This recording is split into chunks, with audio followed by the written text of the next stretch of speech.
Yo, what's up, everybody? Shout out to everybody in the stream. Let me know where you guys are from. Let me know what you do. And yeah, I'm excited to be back for another episode of the Music is My Business podcast, live Q&A / whatever else you want it to be. Shout out to my Sync Producer Hub members in the member only joint. I see you.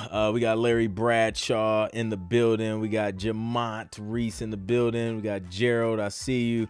Justin P is in the building. What's up, Justin? Anthony Richards, Toronto producer. Gavino, got it. Good to see you again. Yes, indeed. We got G-Fi in the building. What's up, bro? Let me see.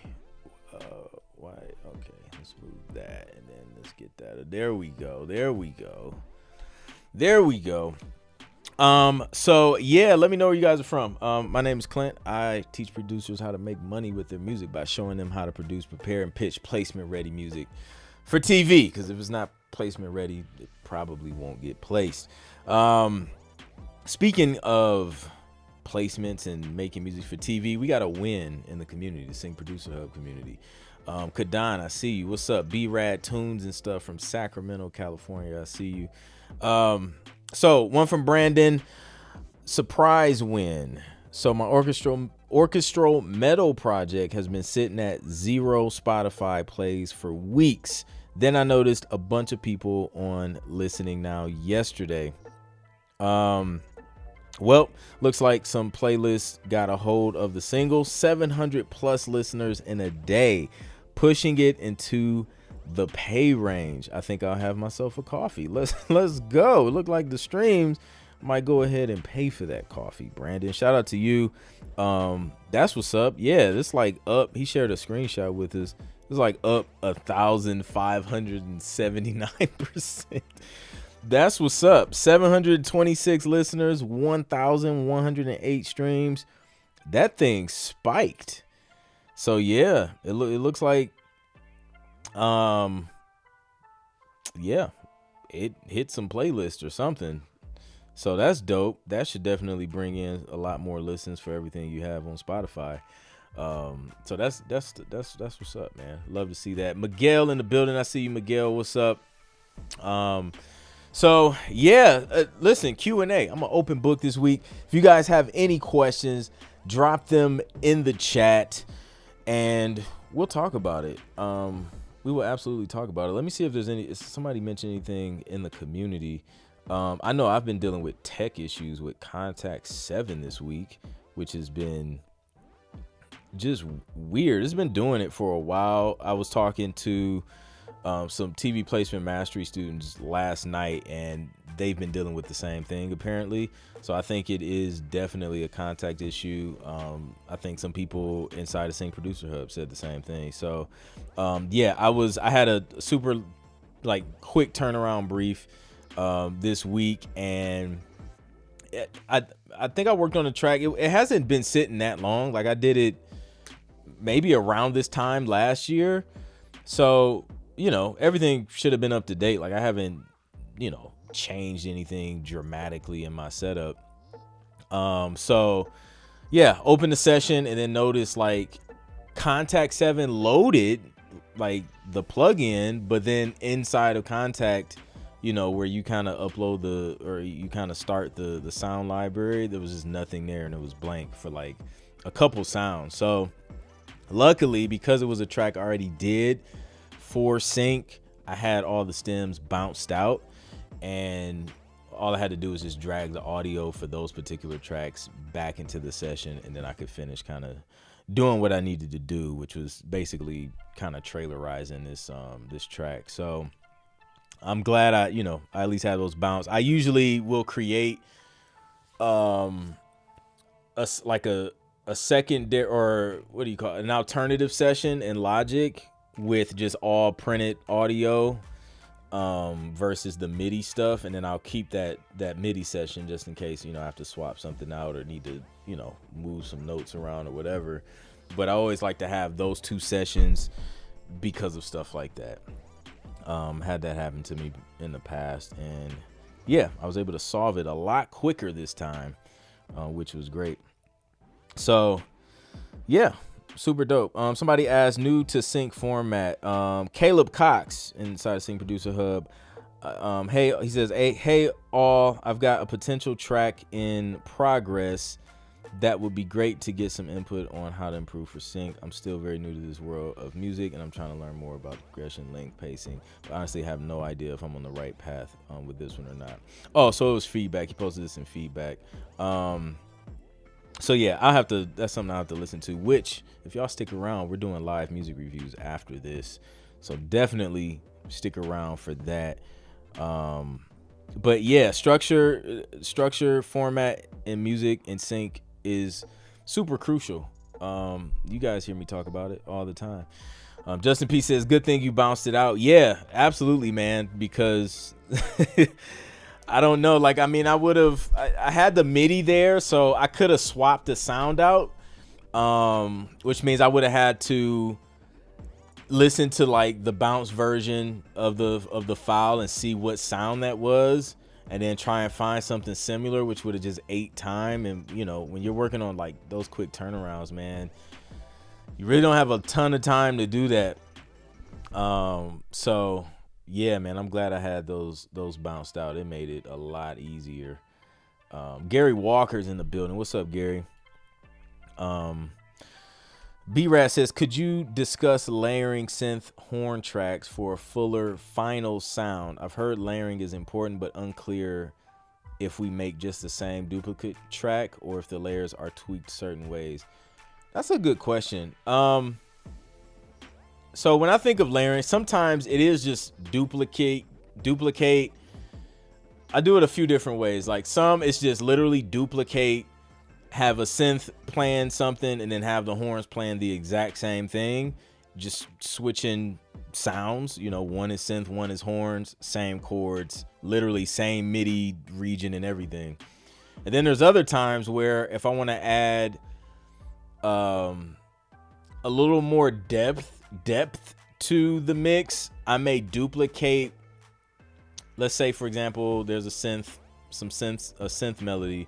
I may duplicate that, but then take that melody, shift it an octave higher, add some reverb, maybe some distortion. I'll do that to kind of layer it. Say, like, sometimes I'll do that for the final hook just to make it feel like it got bigger and it's doing something, you know, different than the first hook. It's just the same thing, just an octave higher and some reverb and some, you know, some little distortion or whatever.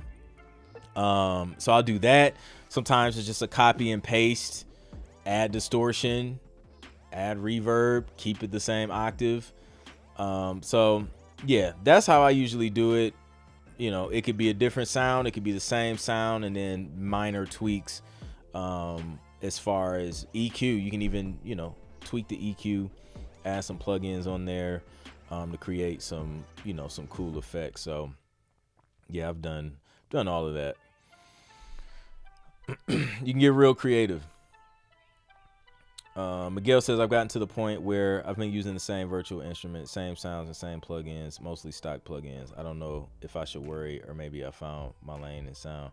Bro, I'm not mad at it, man. I do the same thing. Like, I'll get in a pocket, and that's just where I am, dude. Like, I'm living with these plugins, you know, these sounds, these libraries, whatever, and then that's just it. You know what I mean? No sense of wasting a bunch of time trying to hunt for something new every time. Justin says, my project management job really demanded my attention this past week. Had to travel for work. Sometimes it's just like that. Couldn't produce much. You have those moments in the beginning. Oh, 100%, bro. 100%. Even like the last job before I quit that joint, it was, I ain't gonna lie, bro. Like, I got out of there just in time because I was about to be in a situation where like it was like another field tech, right? And it was only really a couple of us just kind of holding it down, and dude was about to leave too. So then I was about to inherit all of his projects, big projects. Like, we're talking about installing entire networks in medical offices. And yeah, I was about to inherit all of that as like the only field tech at the time. There was a couple guys who could kind of fill in, but it was about to be a lot of overtime and like very little production. If that would have popped off like it was about to. And then even before that, man, it was a lot of early mornings, late nights, just setting up stuff, man. So I understand 100%. Duplicate to fill frequency gaps. Don't layer just to layer. Add some voicings too sometimes. That's my approach. Yeah, like if it makes sense, if you need to, you may not need to layer in a particular situation. So yeah, good point, Justin. G5 says, do you ever name your tracks with the name of the plugin and preset name to make it easier to find in the future? Yes, I do that. I started doing that when I was having an issue with Omnisphere, where Omnisphere would load up and it would just reset to the default patch. That's when I started doing that. I need to go back to making sure I do that like with everything. But yes, that's a great tip, G, is like naming it the plugin and preset. And Omnisphere, I would usually name it like the preset, and that has helped me. That has helped me a lot. I opened up. I have some sessions, man, where I'll go through some placement breakdowns where I'm like rushing through those joints, and like every track is named Brass. I was just duplicating tracks, and I was just like, just go mode, and I didn't even go back and change it. So I should probably change that. I'm all about balance as much as possible. I love it indeed. Yeah, last week we had a chance to chop it up with my guy, my guy from 52 Qs, Dave, and we were just kind of talking about all the craziness that comes with new technology and AI and stuff like that. So if you guys didn't catch that episode, make sure you go back to last week and check out our conversation. It was dope. It was super dope. So yeah. Rodolfo, what's up? Shout out to the Sync Producer Hub members. If you guys have questions, you want to hop in on audio or video, just raise your hand in the room and I can bring you guys up. G5 says, when producing, are there any ways, tips or tricks that you use to help make your tracks feel organic? Depending on the kind of track, I won't quantize certain things. I may have some things quantized, like maybe like a kick, for example. I may have like the kick and the snare quantized, but then I'll leave like hi-hats and percussion just kind of off the grid a little bit. I'll do that, especially with like live drums, to make it feel more organic and not too perfect. I'll do stuff like that. Even with synths and stuff, sometimes I just won't quantize it. Any other thing to make it feel organic?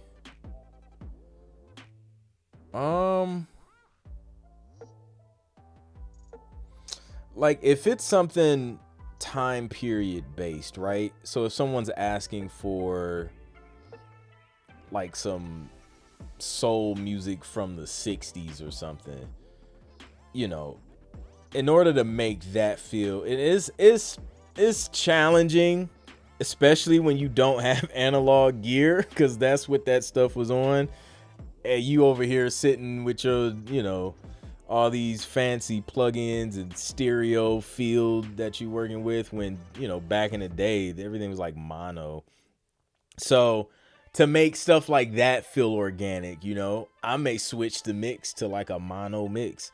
I'll throw in some plugins to add flutter and you know, like tape noise and stuff like that. And I'll carve off some of the high end on the EQ and like try and get it as close to what that music sounded like during that period. So those are some things I'll do to kind of make tracks during a certain time period feel more organic. If it's a certain style of music, you know what I mean, trying to find instruments that are native to a particular region, you know what I mean, especially for like those hybrid tracks where they're asking you to do, you know, music, you know, orchestral style music from like, you know, Asia or something like that, or some part of Asia. I'll try and find instruments that are like, you know, unique to that to make it feel organic and not pulling out some Omnisphere synth to make some traditional you know, Southeast Asia music, you know what I mean?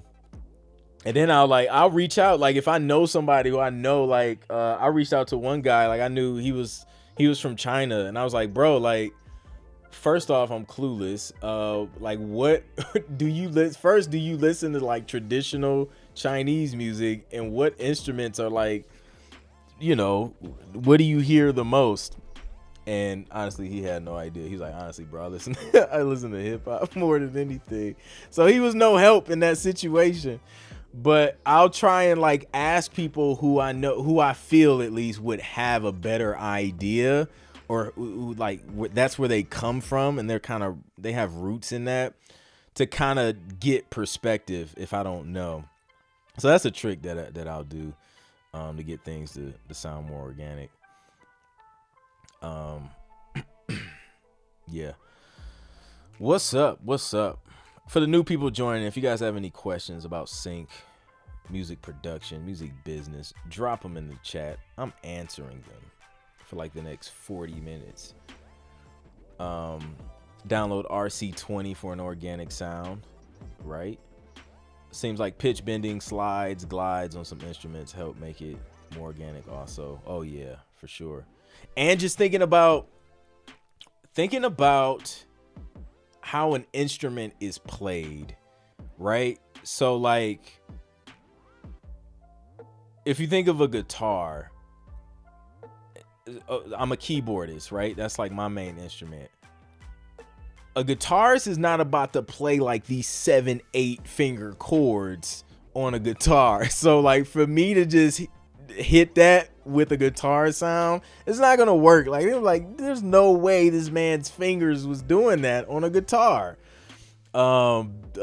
Especially how many? It's like 6 strings on a guitar. Well, I guess it depends on the guitar, because they have 12 string guitars too. But yeah, like, you know, this, you know, doing things like that will help it sound organic. Thinking about strings and how strings are played and how they come in and out, you know, it's not just like, it's not the same velocity straight through, you know, just thinking about those things and thinking about arrangements, you know, are the strings hitting the chords? Are the strings kind of complementing other things that are going on?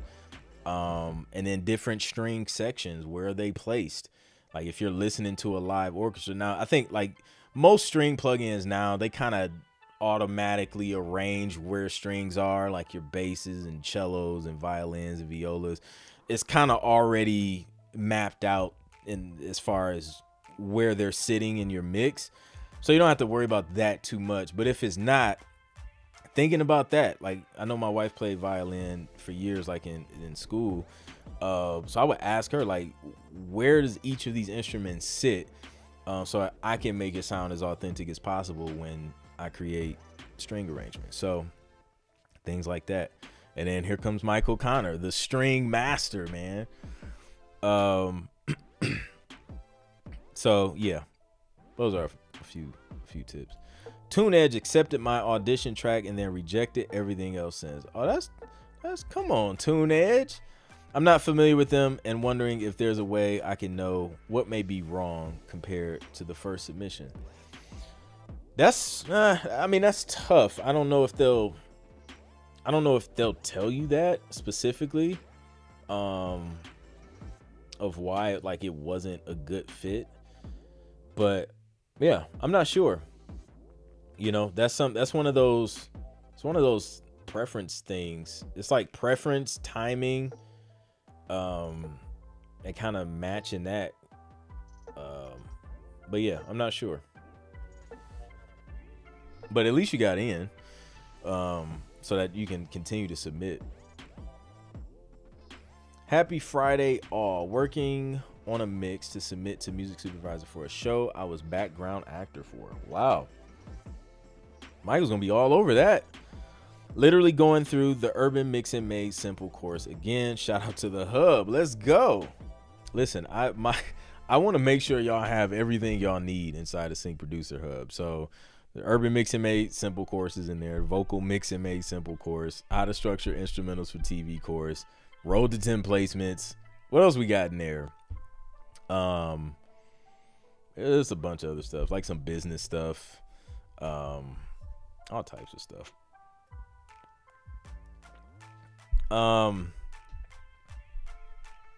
But yeah, man, glad that that's helping. What should I consider if I want to make trailer music? A library emailed me to pretty much trailerize my style of music, and I don't know where to start.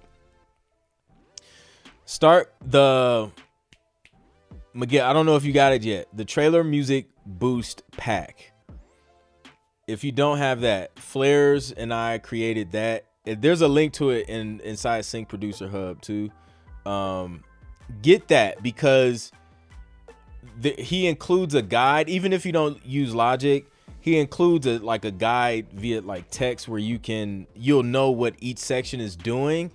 If you're trailerizing a song that's already made, that guide will help you too, because you'll kind of know what vibe to create, even like in your verses, in your how to create an intro. You'll have like that structure of a trailer to appropriately trailerize existing music. So yeah, so a lot of times when they're asking for trailerized music, they're looking for bigger drums, big hits, sting endings, nice little breaks, and they just want the production to feel big and hit hard, pretty much. So, that can be adding more elements of suspense or, whatever, different things like that.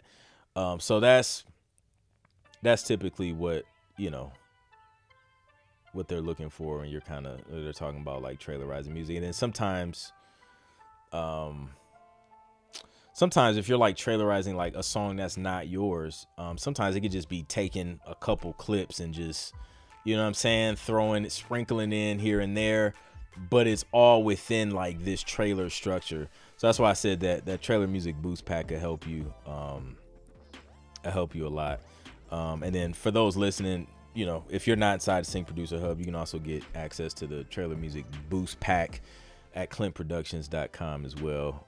Shout out to Flares for creating that, man, because it was helpful for me, because I'm still fairly new to the whole trailer space. All right, let's see.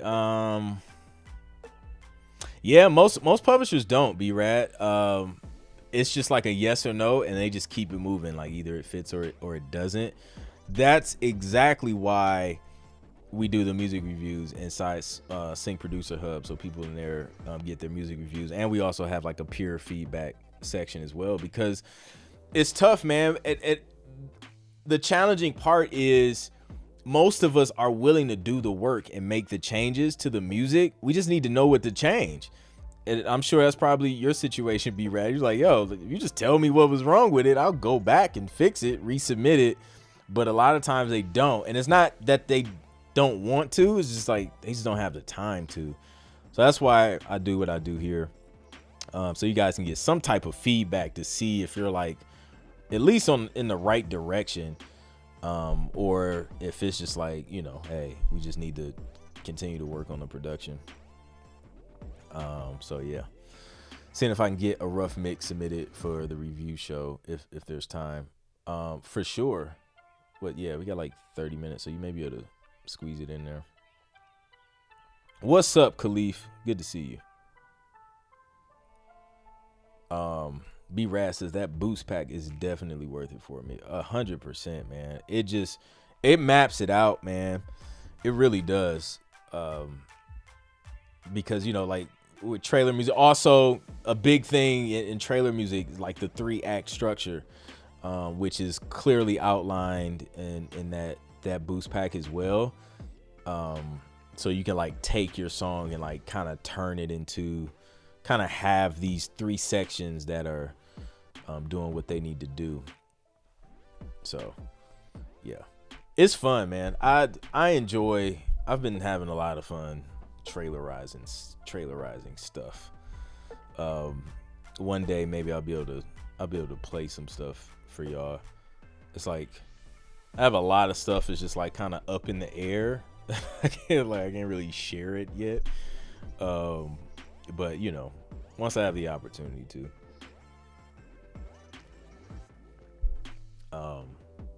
I did a 9K sync on the big show. Let's go. That's DJ Horn worthy. Shout out to Asua Musica Not TV. Or I had a 9K sync. Congratulations. That's what's up, man. I love it. I love to see it.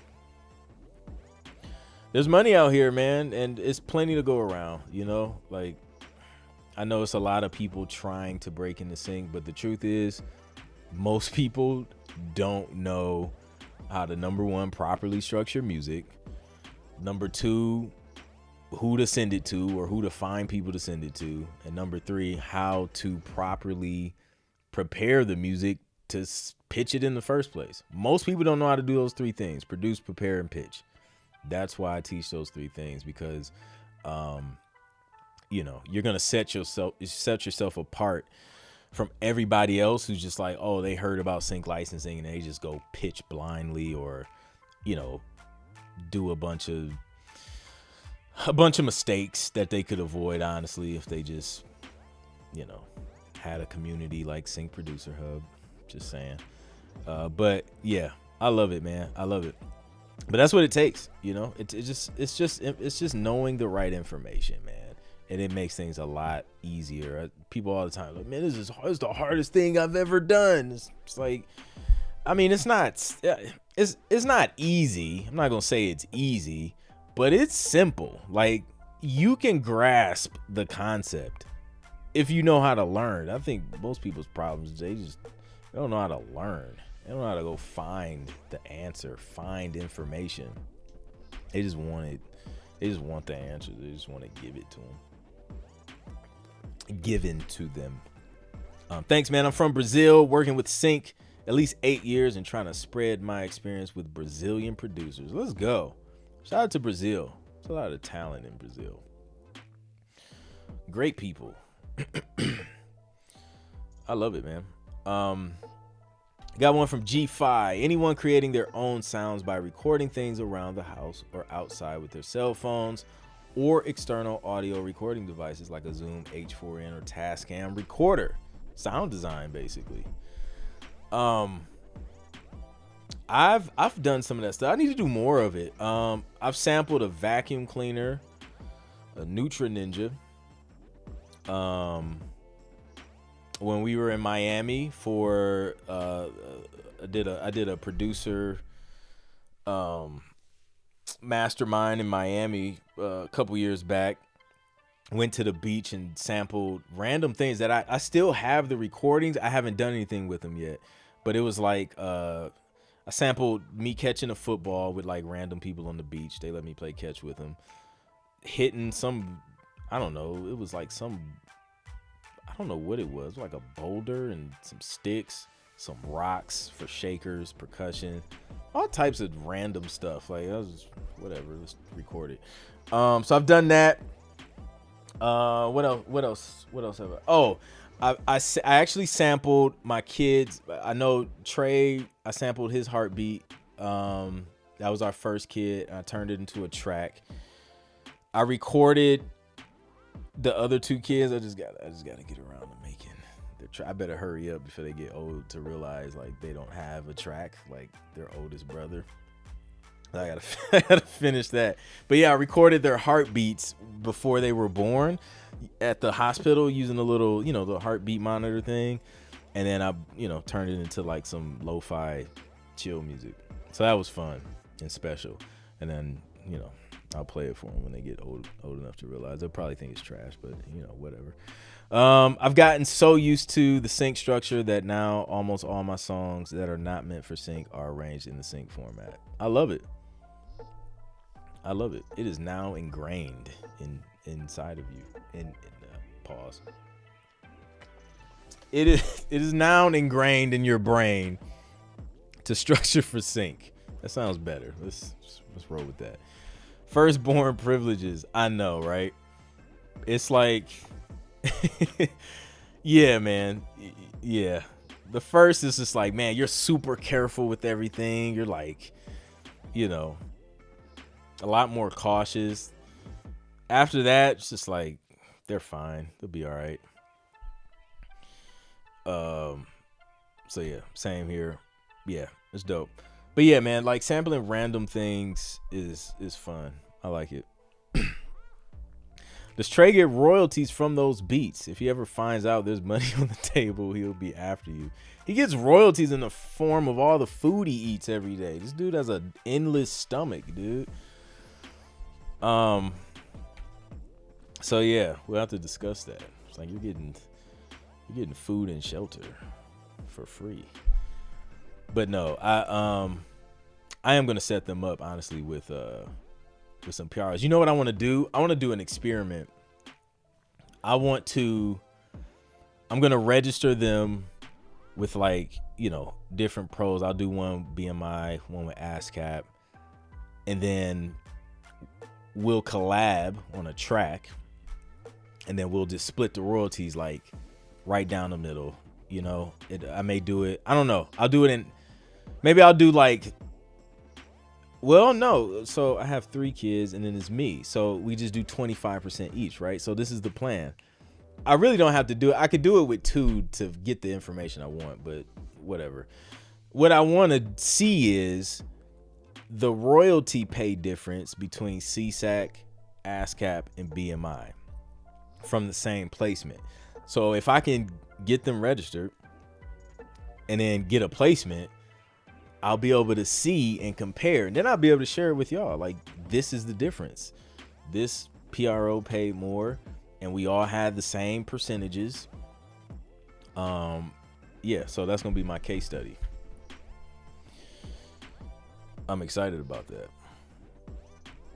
Is there a way I can add my kids on sync royalties so I can start making them fun? Oh, well, I kind of just touched on that. Yeah, so you can like you can register, sign them up. I think you'll basically kind of be like a co-signer with their PRO, and then just add them. I know I haven't done it yet. I need to do it though, but a buddy of mine, he did that for his kid, and he's just like, yeah, she gets like a piece of publishing from like everything. I think that's smart. You know what I mean? Start building that generational wealth. So yeah. Give them a piece, and then it's just like, I mean, again, you think about it like investment. I mean, it's, stocks, and investing, but except it's royalties for music. So you can give them a percentage out of every placement, or some placements, or teach them how to produce to get their own placements, whatever you want to do. But that's a cool way to kind of get them going, and then have those things like add up over time. Can you imagine, like, you got a newborn and they start earning royalties, and like by the time they're our age, that would be crazy. And they could do whatever they want with it. So yeah, it was a great idea. I think we should all do it.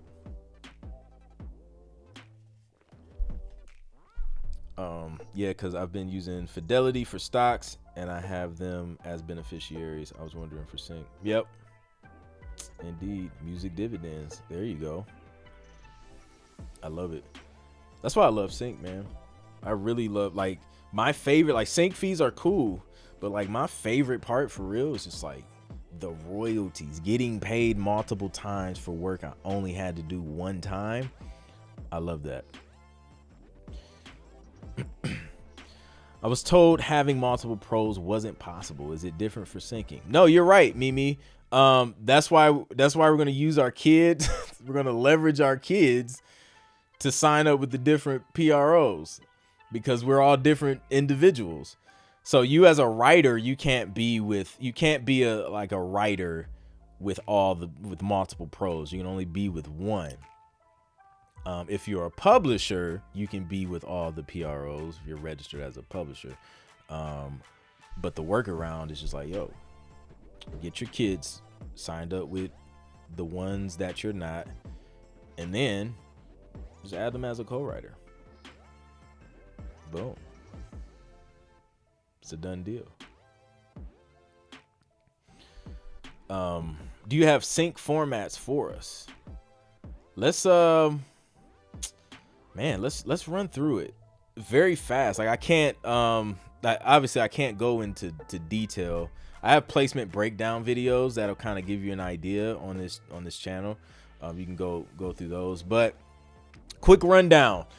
Short intro, no more than 15 seconds. First verse. The first half of your verse is going to be sparse, not a lot of instrumentation. Second half of the first verse is going to build up. You're going to add a layer of instrumentation, maybe a layer of percussion or drums or whatever. Then you build up to your hook.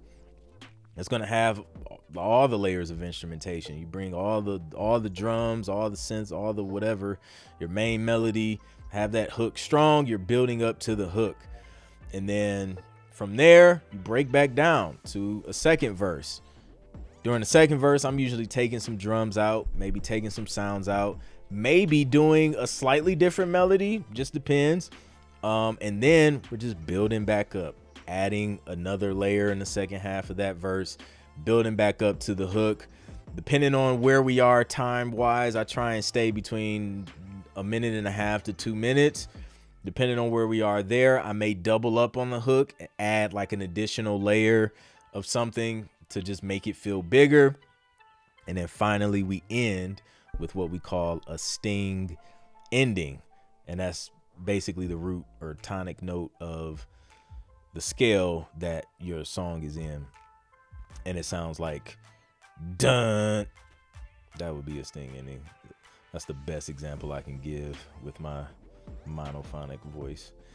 So that's it. If you want a detailed breakdown of that structure, that is inside of Sync Producer Hub and the how to structure instrumentals for TV course, where it's the whole video break, just building a track from scratch if you want to see that. Justin says I gotta have a kid now. Hey man. Kids are a blessing in many ways. Do you think you would ever get into the publishing side of the business in the future? I did for a little bit. I have a publishing company, a publishing entity. However, I don't know. I use it when it's appropriate. I got a taste of what it's like to be a publisher and to handle everything that goes with representing other writers. And then I realized, you know what? This can be a lot sometimes. And I still really love to create. So I like to focus more of my energy on creating versus the publishing and publishing admin side of things. So we'll see. We'll see where life takes us. To where, I may just want to stop creating and just be more on the, on the publishing side and, just helping other which I mean I kind of do, but helping other producers get placements as a publisher. So we'll see. We'll see what happens. Right now, I'm just really enjoying the creative process still. I haven't decided yet. I would need to educate myself more on it, but it's an interest of mine.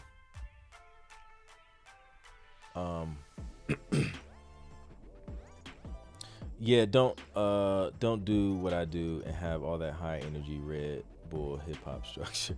Your structure is fine, bro. Be crushing it.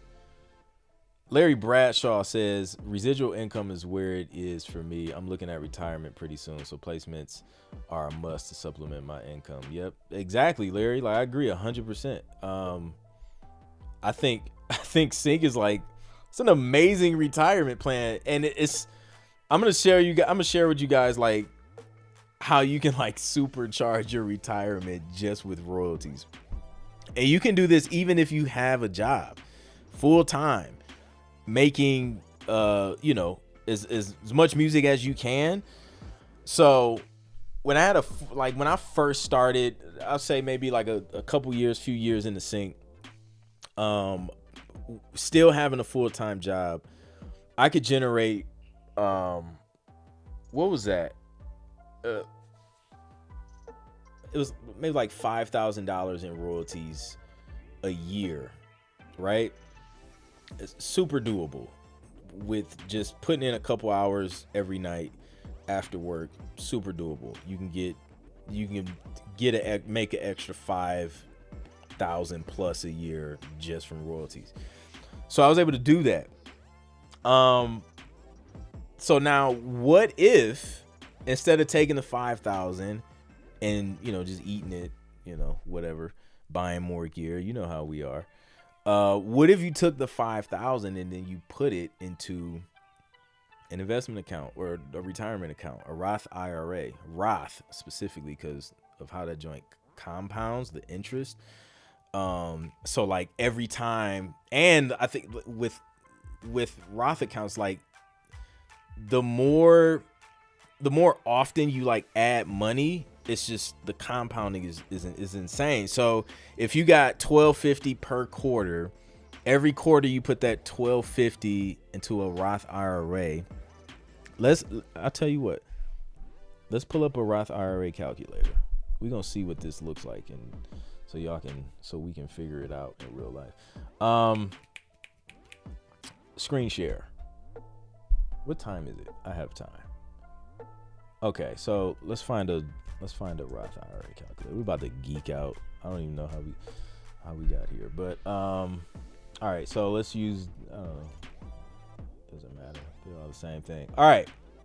So current age, 35. I'm sure we're all around that age, right? Let's just keep it at 35. Tax filing status. I don't know. Married filing jointly. Wait, no. Is this the Roth IRA calculator? Okay, it is. Okay. So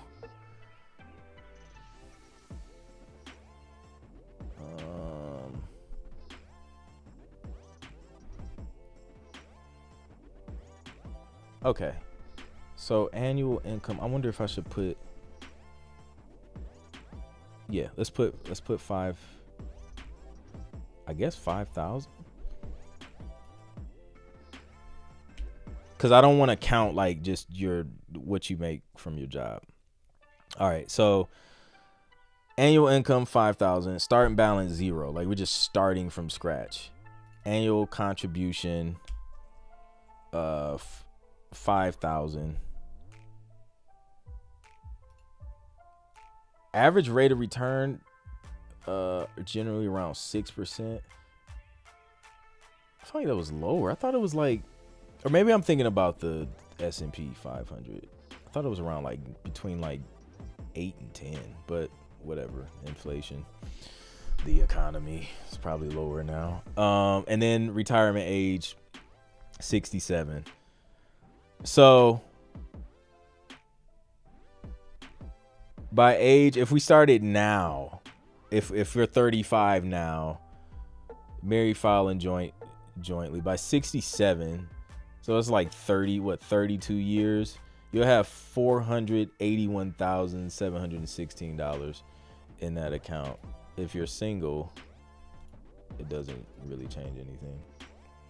Oh wow, they punish you for being married and filing separately. Apparently, you're gonna lose some money. So wait, why didn't it change when I went to? That's weird. Let's use another one just to double check it. Let's use the bank rate one. Yes, Ray. Exactly. So Ray said Roth, you pay the tax up front, but it earns tax free. And once you start taking out the distributions at your retirement age, you don't have to pay tax on that. So it's literally like growing tax free, which is super dope. Okay, so we're gonna use this bank rate calculator as well, just to kind of double check, because the Nerd Rally while it was doing weird things, when I switched it back, it didn't change the number, that's weird. So let's use the same age, 35. Our starting balance is 0. How much will you contribute annually? We're gonna do 5,000. What age do you want to retire? Let's put it back at 67, because that's what we had last time. What's your expected rate of return? They had 6%. This one had 7%, so I'm going to change it back to 6. What will your marginal tax rate be? I guess that depends on how we file. We'll just keep it at 25%. And then calculate. What is this? Maximize contribution. Select yes if you plan on contributing the maximum amount each year. This will also account for the additional 1,000 catch-up amount you're allowed to turn. I'm just putting no. Just keep it at the 5. So it was close. So this one came up with $454,448, and that's only $5,000 a year, though. Like, that's the crazy thing. I mean, you could easily see sync fees, just the sync fee, 5,000. I had one. It was like an Apple TV show. It was like a 5,000 upfront sync.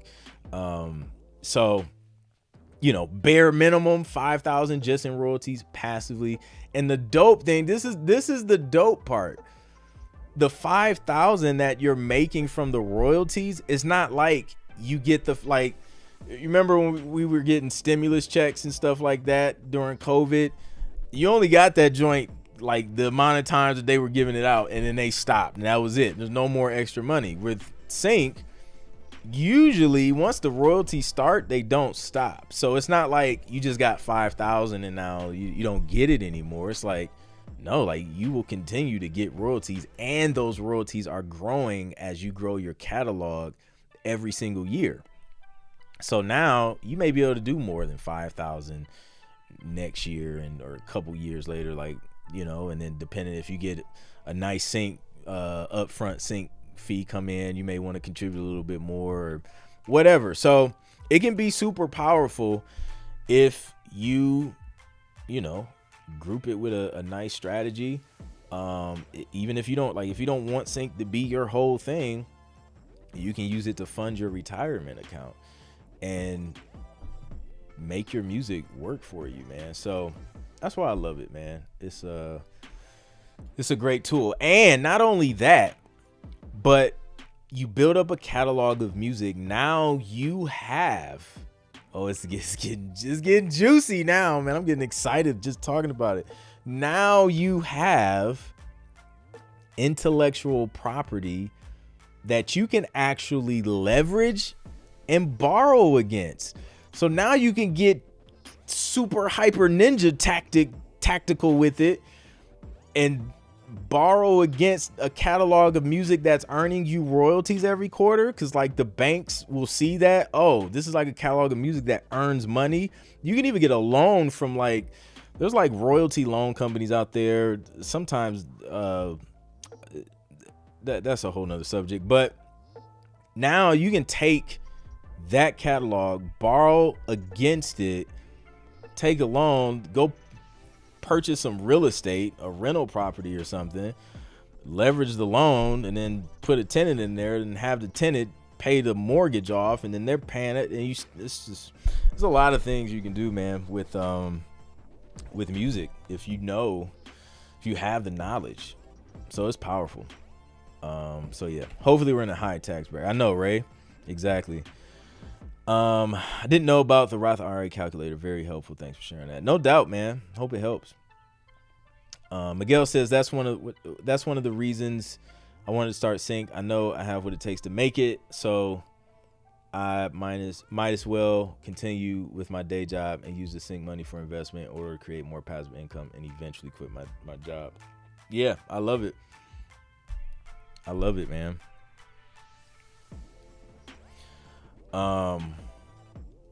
Yes, knowledge is power. James McGregor, set up a trust equals generational wealth. Boom. And you put all your assets in the trust. Like, I love it. So much we can do, and some people don't see the vision. Oh yeah, man. You have the people, the instant gratification people, where it's just like, I got some music plays, but it only paid this much. Or, you have artists who's just like, doesn't really fit my artist brand. It's just like, all right, to each his own, So yeah, Flair says working with a trailer house closely with a huge custom and client, can't mention, of course, super urgent and custom, but multiple six-figure sync. Yes. I think I might have seen that brief as well. I scrolled down, I seen the budget. I said, whoa. I mean, do we give this a shot? I think so. Yeah. I hope you land that, Flares. Like, I need Flares to land one of these big boys, man. So we can just have a huge celebration. Somebody in the community.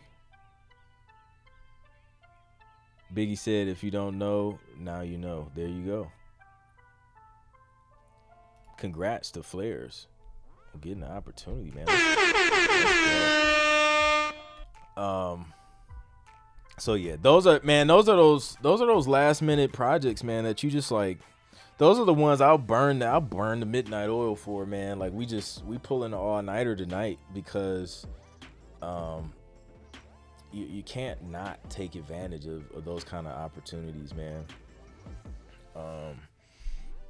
So gotta go for them if you can. Love it. So, any other questions? I think I had time for like one more. And then we're going to wrap it up. And then we're going to get ready for the live music reviews. So if you're on the channel, you're on the YouTube channel, stick around because we're going to come back. And then we're going to listen to people's music inside the Sync Producer Hub. See where it's at. See if it's ready for sync. Give them some feedback. Currently, my Spotify has all kinds of music, all from instrumentals to vocal tracks, different genres. And I actually don't care because my goal ain't becoming a public figure singer. My goal is to serve the need of the video editor. Boom, there you go. That shift in mindset right there is like, it's a game changer. So that's dope. Justin P says he can certainly afford upgrading his complete. I know, right? I feel like, I think after every placement I've gotten, especially the bigger ones, like I think I would have to go and get something, maybe a nice little instrument, virtual instrument, maybe a piece of hardware. You know what? I don't know. I've been going back and forth on if I want to. I've been thinking about buying a guitar just for the heck of it, for certain things, but we'll see. Yeah, man. A little bit, right? Just a little bit. Reap a few of the fruits of your labor. yeah. But yeah, I told myself I wouldn't buy any more plugins. At least this month. Black Friday comes around, and I always get sucked up into some type of Black Friday deal. So, yep, gear acquisition syndrome. Ray Garcia says, "What is your main instrument?" I play triangle primarily. No, I'm playing. Keys is my main instrument. Yeah, keys. It's keys for me. Keys, and then I can play drums, and then some bass. But yeah, I like to, sometimes, I don't know, even if it's just like for simple things, not like chording and stuff all the time. I'm not that good with guitar chords, but for like little melodic things, I like to play around with it. Plug-in Boutique is crazy, man. They always have some deals. That's who gets me most of the time is them, and then Native Instruments. So yeah, so that's it, guys. We're gonna wrap it up. Appreciate you guys coming through. Great questions. Super excited for everybody and their goals in sync. Miguel says, so if I have an idea for a piano based song for an album, we can collab. 100%, man. Piano is like my thing. I love it. Yeah, Electric Sunburst. That's what I've been playing most of the time. So yeah, I love it, man. So we will be back on the next stream to review music. Shout out to everybody. Also, if you land, that's not the screen I was trying to go. If you want to land your first sync publishing deal within 90 days, I only have 4 slots available to coach one-on-one personally and in a group setting with producers inside of TV Placement Mastery. I'm also throwing in a nice little bonus for producers who are joining this month's, not really months, because it's a 12-week program, so I don't do this all the time. I only open it up every now and then, and I'm not sure if I'll even have time to do another one. So if you want to apply for that, it is invite only. Go to tvplacementmastery.com, put in your application, answer the questions so I can see what you're struggling with, what you need help with, and upload a track or two so I can hear where you are production wise to see if I can help. And if it's a good fit, I'll have someone from my team reach out. We'll hop on a call and see how we can help you get to your first sync publishing deal in 90 days. And listen, last group of producers I had, one producer, I think he locked in like 3 deals before we ended the 12-week program. Absolutely crushed it. Had another producer, I think he's probably close to 3 now. All of them are working on projects actively. I just heard back from a producer from a previous like a last year, and he actually just locked in his first placement on a very popular TV show that I won't mention right now.